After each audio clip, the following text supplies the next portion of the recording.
Hello, ladies and gentlemen. I am Dr. Claudia Albers, Planet X research and professional physicist. And today I'd like to bring to you another one of my articles.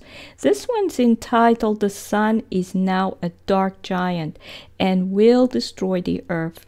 Now, the Sun seems to have greatly grown in size as a result of the Planet X system's stellar cores, and that have been coming to the Sun to absorb energy from it for thousands of years.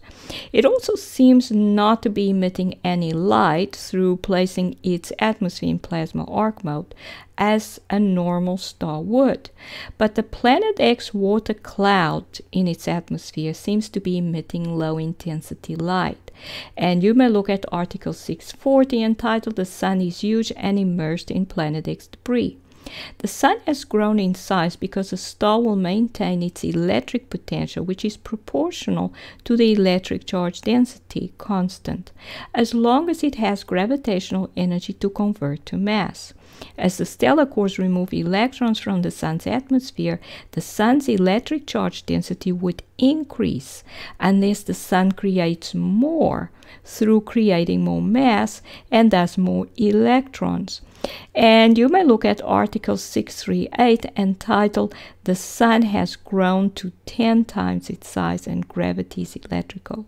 Since the position of the planet's orbits is dependent on the Sun's electric potential, if the Sun's electric potential were to increase as a result of an increasing electric charge density, the planets would move closer to the Sun. So the Sun is expanding, and it's actually expanding at an accelerating rate.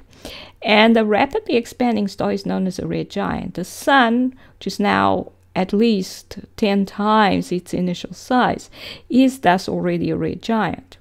However, these stars usually emit red light. The Sun emits no light as normal stars would by placing its atmosphere in plasma arc mode, and thus would more appropriately be referred to as a dark giant. As the Sun's gravitational energy decreases, its matter density will decrease, so the Sun will accelerate its expansion rate. So its volume will increase faster than its mass. So this seems to be the reason why old stars become huge red giant stars. Thus, the Sun is expanding faster and faster as the stellar cores absorb its energy. In addition, if the Sun's energy declines to the point that it can no longer keep up with the loss of electrons, the planets will move in towards it.